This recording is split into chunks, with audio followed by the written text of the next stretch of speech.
आज हम देखेंगे डीमन स्लेयर सीजन 4 के एपिसोड नंबर 8 को। ये इस सीजन का आखिरी एपिसोड होने वाला है। इसके पिछले सभी एपिसोड्स के वीडियोस आपको हमारे चैनल पर मिल जाएंगे। तो चलिए जानते हैं इस आखिरी एपिसोड की कहानी को बिना किसी देरी के, जिसका नाम है हाशिराज असेंबल। अब तक हमने देखा कि तांजिरो और उसके दोस्त हाशिराज के पास आकर कड़ी ट्रेनिंग करते हैं, जहां इन्हें हर हाशिरा से कुछ सीखने को मिलता है। तांजिरो की हाशिरा ट्रेनिंग कंप्लीट होने ही वाली थी, लेकिन जिसका डर था वो हो जाता है। डीमन किंग मुजान किबुत्सुजी को पता चल जाता है कि डीमन स्लेयर्स का हेडक्वार्टर्स यानी कि मास्टर कागाया का घर कहाँ है, और बिना किसी देरी के वो खुद मास्टर कागाया से मिलने उसके घर में आ जाता है। मुजान सीधा कागाया के सामने जाके खड़ा होता है और अंधे होने के बाद भी कागाया समझ जाता है कि उनके सामने खुद मुजान खड़ा है, वो डीमन जिसकी तलाश उसकी फैमिली और डीमन स्लेयर्स हजारों सालों से कर रहे हैं। कागाया अपनी पत्नी अमाने से पूछता है कि मुजान दिखने में कैसा लगता है। अमाने बताती है कि ये डीमन बिल्कुल एक आदमी की तरह दिखता है, जिसकी उम्र 25 साल के आसपास होगी,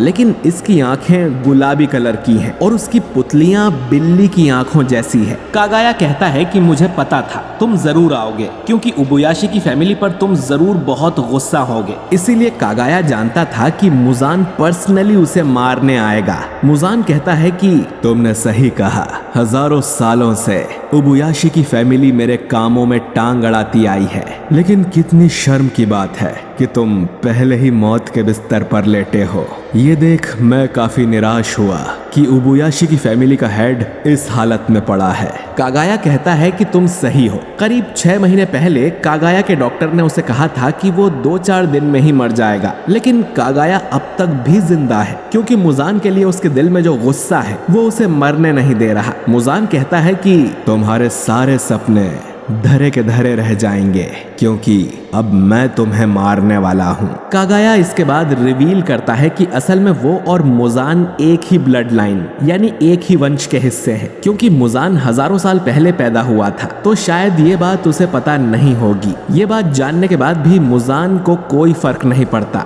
और वो कागाया से पूछता है कि तुम मुझे ये सब क्यों बता रहे हो। कागाया इसका जवाब देते हुए कहता है कि मुजान जैसे डीमन को जन्म देने की वजह से उबुयाशी की फैमिली पर कर्ज लग गया था। इस परिवार में जन्मा हर बच्चा कमजोर होता था और छोटी उम्र में ही मर जाया करता था। उबुयाशी की फैमिली का वंश खत्म होने ही वाला था। तब एक प्रीस्ट इनके पास आया और उसने बताया कि इस फैमिली ने एक डीमन को जन्म दिया है। अब इन्हें अपना पूरा जीवन उस डीमन को मारने में समर्पित करना होगा, तभी इनकी ब्लड लाइन बच पाएगी। उन्होंने ऐसा ही किया। साथ ही उबुयाशी की फैमिली में जन्मे लड़कों की शादी किसी प्रीस्ट की बेटी से ही कराई जाती है। अमाने भी एक प्रीस्ट फैमिली से है, जिसके बाद से इनके बच्चे थोड़ी ज्यादा उम्र तक जिंदा रहने लगे, लेकिन फिर भी उबुयाशी की खानदान में आज तक 30 साल से ज्यादा कोई भी जिंदा नहीं रह पाया है। मुजान कहता है कि क्या बकवास कर रहे हो, तुम्हारी बीमारी तुम्हारे दिमाग तक पहुंच गई है क्या? मेरे डीमन बनने का तुम्हारे कर्ज से कोई लेना देना नहीं है। मैंने अब तक हजारों इंसानों को मारा है, पर मुझे तो ऊपर वाले ने आज तक सजा नहीं दी। इन हजारों सालों में मैंने आज तक किसी भगवान या बुद्धा को नहीं देखा। कागाया कहता है कि सबका सोचने का तरीका अलग होता है और मुजान से पूछता है कि आखिर तुम्हारा सपना क्या है? इस 1000 सालों में आखिर तुम किस चीज की चाह रखते हो? मुजान अपने मन में सोचता है कि ये कैसी अजीब सी फीलिंग है। डीमन स्लेयर कॉर्प्स का लीडर मेरे सामने है, लेकिन फिर भी मेरे अंदर कोई नफरत नहीं है। तभी मुजान पास में कागाया की दोनों लड़कियों को देखता है, जो कि आपस में एक गेंद से खेल रही थी और कोई पोयम गा रही थी। शायद वो दोनों मुजान को नहीं देख सकती। मुजान को यहाँ पर अजीब तरह की राहत महसूस हो रही थी। उसे एक अपनापन भी महसूस हो रहा था। मुजान जानता था कि इस पूरे मेंशन में सिर्फ 4 लोग हैं, कागाया, उसकी वाइफ और उनकी 2 बेटियां। यहाँ पर एक गार्ड तक नहीं था। मुजान जब कोई जवाब नहीं देता तो कागाया खुद ही बोलता है, मुझे पता है तुम हमेशा जिंदा रहना चाहते हो, तुम अमर होने के सपने देखते हो। मुजान उसकी बात से सहमत होता है और कहता है कि नेजुको के मिलते ही मैं अपने इस सपने को पूरा कर लूंगा। कागाया कहता है कि तुम्हारा सपना कभी सच नहीं होगा मुजान, जिस पर मुजान बोलता है कि लगता है तुमने नेजुको को काफी अच्छे से छुपा रखा है, लेकिन मुजान के पास उसे ढूंढने के लिए दुनिया भर का समय है। कागाया कहता है कि तुम गलत हो। अगर इस दुनिया में कुछ अमर है तो वो है इंसानों की भावनाएं, वो हमेशा जिंदा रहती हैं। मुजान को ये बात फालतू लगती है। कागाया आगे कहता है कि हजारों सालों से डीमन स्लेयर कॉर्प्स बंद नहीं हुआ, ना जाने कितने स्लेयर्स की जान चली गई, लेकिन डीमन स्लेयर कॉर्प्स अब भी है। यही इस बात का सबूत है कि इंसानों की भावनाएं अमर रहती हैं। ऐसे डीमन को माफ ना करने की भावना, जिसने अब तक ना जाने कितने मासूम लोगों की जान ली है, और तुम्हारे पापों के लिए अब तक तुम्हें किसी ने माफ नहीं किया है। इन 1000 सालों में किसी एक ने भी नहीं। कागाया आगे कहता है कि मुजान, तुमने एक शेर की पूंछ पर पैर रखकर उसके अंदर के गुस्सैल ड्रैगन को जगा दिया है, जो कि अभी तक शांत था। इन शेरों की नजरें तुम पर गड़ी हुई हैं, और ये शेर तुम्हें कभी भागने नहीं देंगे। अगर तुम मुझे मार भी देते हो तो डीमन स्लेयर कॉर्प्स को कोई फर्क नहीं पड़ेगा, क्योंकि मैं उतना इम्पोर्टेंट नहीं हूँ। लेकिन अगर तुम मर गए तो तुम्हारे साथ बाकी सारे डीमंस भी नष्ट हो जाएंगे, है ना मुजान? ये बातें सुनकर मुजान को अब गुस्सा आने लगता है और वो कागाया से चुप रहने को बोलता है। आखिर में कागाया बोलता है कि भले ही मैं इतना इम्पोर्टेंट नहीं हूँ, लेकिन मेरी मौत वेस्ट नहीं जाएगी। डीमन स्लेयर्स मेरी बहुत इज्जत करते हैं, खासकर हाशिरा मुझे बहुत प्यार करते हैं, और मेरी मौत से वो लोग पहले से भी ज्यादा मोटिवेट हो जाएंगे। मुजान कागाया से पूछता है कि तुम्हारी ये बकबक खत्म हुई कि नहीं, और वो अपने पंजे से कागाया को मारने के लिए तैयार हो जाता है। कागाया कहता है कि उसकी बात पूरी हुई। उसकी बात इतनी देर तक सुनने के लिए कागाया मुजान का शुक्रिया भी करता है। इसी समय कासुगाई क्रोज ने चारों तरफ इमरजेंसी अनाउंसमेंट कर दी थी कि उबुयाशी की रेसिडेंस पर अटैक हुआ है, जल्दी चलो। सानेमी, ओबनाई, मित्सुरी, मुइचिरो, शिनोबू, गियू और तांजीरो सभी ये खबर सुनकर डर गए थे और पूरी तेजी से भाग रहे थे, और सबको अपने मास्टर की चिंता हो रही थी। पिछली जो हाशिरा मीटिंग हुई थी उसमें सानेमी ने कहा था कि मास्टर कागाया अकेले रहते हैं, उनकी सुरक्षा के लिए कम से कम 2 हाशिरास को उनके साथ रहना चाहिए। गियोमी कहता है कि जब से वो हाशिरा बना है वो भी मास्टर से यही सवाल कर रहा है, लेकिन उन्होंने सुरक्षा लेने से हमेशा मना ही किया है। उनका मानना है कि हाशिरास ज्यादा कीमती होते हैं और उनका इस्तेमाल पर्सनल गार्ड्स की तरह नहीं किया जाना चाहिए। शिनोबू बताती है कि उसने सुना है कि इतिहास में किसी उबुयाशिकी के हेड ने कभी कोई गार्ड नहीं रखा है। अब सभी मास्टर की चिंता करते हुए उनके मेंशन की तरफ भाग रहे थे। इधर इससे पहले कि मुजान कागाया को मार पाता, अचानक मेंशन के नीचे एक बहुत ही बड़ा धमाका होता है, और इस धमाके वाले सीन को इतनी खूबसूरती से एनिमेट किया गया है कि आंखों को विश्वास ही नहीं होता। एक पल में पूरा मेंशन तबाह हो जाता है। सानेमी और बाकी हाशिराज इस धमाके को देखकर दंग रह जाते हैं और डर जाते हैं। वहीं तांजीरो को जले हुए खून और मांस की बदबू आने लगती है। मुजान खुद भी इस धमाके की चपेट में आ गया था और उसका आधा शरीर जल चुका था, लेकिन वो जल्दी से अपने शरीर को रीजनरेट करने लगता है और कागाया को गाली देते हुए कहता है कि अपनी निर्मल बुद्धा जैसी मुस्कुराहट के साथ भी उसने खुद को इस धमाके में उड़ा दिया। उसने अपनी बीवी और बच्चों के बारे में भी नहीं सोचा। मुजान ने कागाया को कम समझा था। मुजान जानता था कि उसके लिए यहाँ कोई जाल बिछाया गया होगा, लेकिन इतना बड़ा ट्रैप तो उसने भी नहीं सोचा था। धमाके में ढेर सारे स्पाइक्स भी मिलाए गए थे, जिससे मुजान की हीलिंग को जितना हो सके उतना धीमा किया जा सके, जिसका मतलब है कि खेल अभी खत्म नहीं हुआ। कागाया ने और भी कुछ सोचा होगा। मुजान सेंस कर लेता है कि हाशिराज उसकी तरफ बढ़ रहे हैं, मगर मुजान को उनसे खतरा नहीं है। उस कमीने इंसान ने खुद को चारे की तरह इस्तेमाल किया है। उसने सारा गुस्सा और नफरत अपने दिल में दबाए रखा और मुजान को भनक भी नहीं लगने दी। इतनी कम उम्र में ऐसी खूनी सोच काबिले तारीफ है। क्या उसकी पत्नी और बच्चों को इस प्लान के बारे में पता था?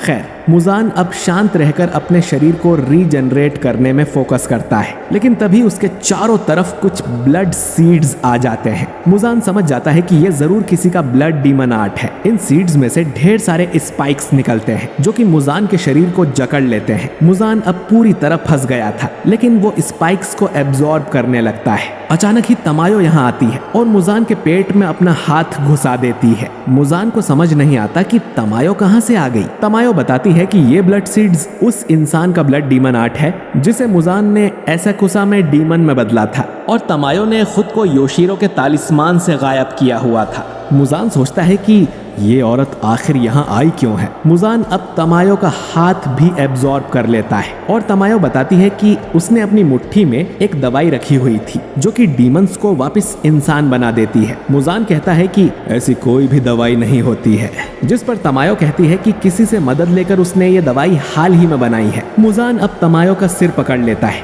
और कहता है कि उसे मुजान से नफरत करने का कोई हक नहीं है। तुमने खुद ही अपने पति और बच्चों को मार कर खाया था, मैंने तो बस तुम्हारी मदद के लिए तुम्हें डीमन में बदला था। तमायो रोते हुए कहती है कि अगर उसे पता होता तो वो कभी डीमन नहीं बनती। वो तो बस अपनी बीमारी से बचना चाहती थी ताकि अपने बच्चों को बड़ा होते देख सके, लेकिन मुजान के उसे डीमन बनाते ही उसने अपनी फैमिली को मार दिया। मुजान कहता है कि तुमने उसके बाद भी कई इंसानों को मारा है और उन्हें खाने में तुम्हें बहुत मजा भी आता होगा। तमायो कहती है कि हाँ, उसने कई लोगों को मारा है और अपने उन पापों के प्रायश्चित के लिए आज वो भी मुजान के साथ यहीं मरेगी। इसके बाद तमायो चिल्लाते हुए कहती है कि ग्योमी, अब तुम्हारी बारी। इसके बाद हम ग्योमी को देखते हैं जो कि पहले से ही यहाँ आ चुका था और वो भी योशिरो के तालिस्मान से छुपा हुआ था। ग्योमी अपने चेन वाले हथियार को जोर से घुमाता है और उसके एक ही वार से वो मुजान के सिर के टुकड़े टुकड़े कर देता है। एक फ्लैशबैक में ग्योमी बताता है कि जब वो 18 साल का था तब उसकी मुलाकात मास्टर कागाया से हुई थी और वो तब सिर्फ 14 साल के थे। ग्योमी को इस बात से काफी हैरानी हुई थी कि कागाया उम्र में उससे भी छोटा है। कागाया ग्योमी से कहता है कि मैं जानता हूँ कि तुम खूनी नहीं हो और तुम सबकी सुरक्षा करना चाहते हो। ये सुन ग्योमी घुटनों के बल बैठकर रोने लगता है। ग्योमी बताता है कि कागाया उस समय भी वही बात करते थे जो कि लोग सुनना चाहें। ग्योमी की जब कागाया से आखिरी मुलाकात हुई थी तब कागाया ने यह प्रेडिक्ट किया था कि अगले 5 दिन में मुजान उसके पास आ जाएगा और कागाया चाहता था कि उसे चारे की तरह इस्तेमाल करके ग्योमी उसकी गर्दन उड़ा दे।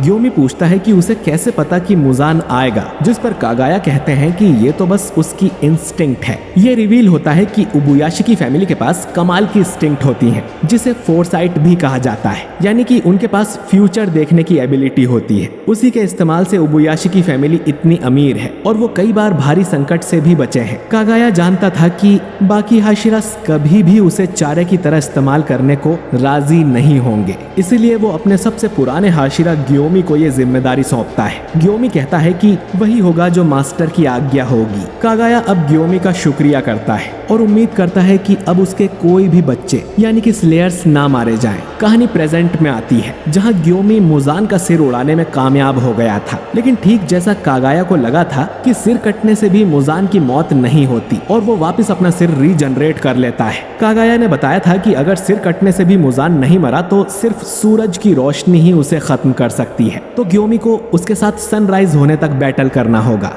लेकिन मुजान की रीजनरेशन पावर बहुत ज्यादा तेज थी। धमाके और तमायो के अटैक के बाद भी मुजान बहुत ताकतवर है, लेकिन ग्योमी खुद से प्रॉमिस करता है कि वो सुबह होने तक इस राक्षस को यहीं बांध के रखेंगे। मुजान अब अपने blood demon art black blood brambles का इस्तेमाल करता है और ग्योमी पर अटैक करता है, लेकिन ग्योमी स्टोन ब्रीदिंग के 3rd फॉर्म से उस अटैक को फेल कर देता है। तभी सानेमी यहाँ पहुंच जाता है और गुस्से में मुजान से पूछता है कि उसने मास्टर का क्या किया। इसके बाद बाकी हाशिराज भी यहाँ पहुंच जाते हैं और मास्टर के बारे में पूछने लगते हैं। मुजान को अब चारों तरफ से हाशिराज ने घेर लिया था, ठीक जैसा कागाया का प्लान था। ग्योमी अब चिल्लाकर सबको बताता है कि ये डीमन ही मुजान किबुत्सुजी है और सिर कटने पर भी उसकी मौत नहीं होती, जो सुनकर सभी हाशिरास चौंक जाते हैं क्योंकि उन्होंने कभी मुजान को नहीं देखा था। तांजिरो ही था जो पहले भी मुजान से मिल चुका है। अब सभी हाशिरास अपने ब्रीदिंग फॉर्म का इस्तेमाल करते हुए मुजान पर अटैक करने उसकी तरफ बढ़ने लगते हैं। तांजिरो भी हिनोकामी कागुरा का इस्तेमाल करता है, लेकिन जैसे ही ये सब मुजान के करीब जाते हैं मुजान मुस्कुरा चिल्लाने लगता है।